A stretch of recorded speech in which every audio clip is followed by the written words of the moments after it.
Hi, my name is Hannes. In this short screencast I will give you some information about the SUSSOL software. To enable more efficient, objective and purposeful selection of solvents, we have developed a user-friendly software tool based on an AI algorithm, a neural network. We call it Sustainable Solvent Selection and Substitution Software, or in short, SUSSOL. The software can be used in two modes, the solvent selection mode or the solvent substitution mode. To achieve an objective and purposeful selection of solvents for your particular application, you can load a dataset and use the slider filters to select a group of desired solvents. In this screen, you see the solvents plotted on a chart.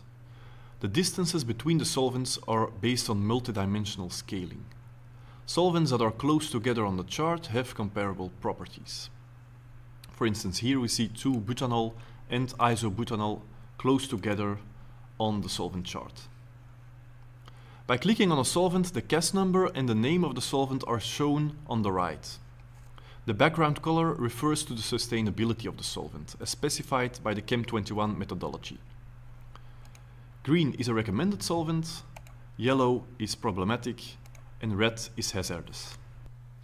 After a dataset has been loaded, it is possible to apply filtering based on the physicochemical properties of the solvents. In this screen, you see a dataset of 540 solvents.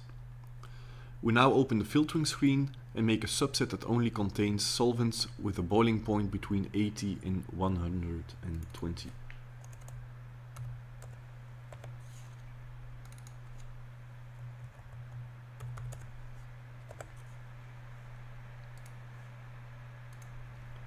We have reduced the dataset to 104 solvents. If we apply an additional filter, for example on the log P value,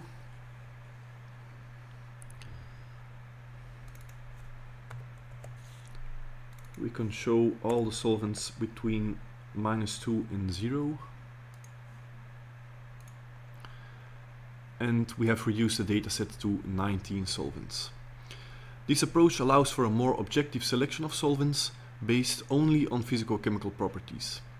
The user can still evaluate distances between different solvents within the dataset. We now turn to the substitution mode. The dataset is processed by a neural network, the self-organizing map of Cohonen, which results in a clustering of subsets of solvents. Each cluster contains a number of solvents that are comparable. For statistical reasons, we apply this clustering 1000 times and then select the most relevant results. In this screen, all clusters are shown in the chart on the left. The solvents of the active cluster are plotted in the chart on the right.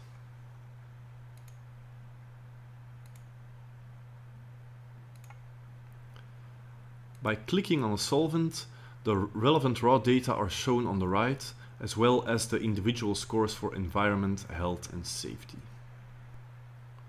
After assessing the first results of the clustering, in the lab or at your desk, it is possible to give more or less weight to certain solvent properties and repeat the clustering process.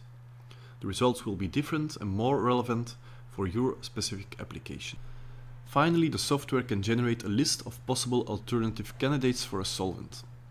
After the clustering process, the cluster of the solvent you want to substitute contains a list of comparable solvents. This list is then sorted on the environment, health and safety scores. The candidate solvents are plotted on a line chart, as shown in this screen. Every solvent is represented by a colored line. On the right you see the candidate names.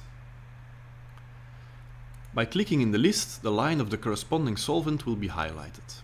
You can now check the individual property values of each candidate.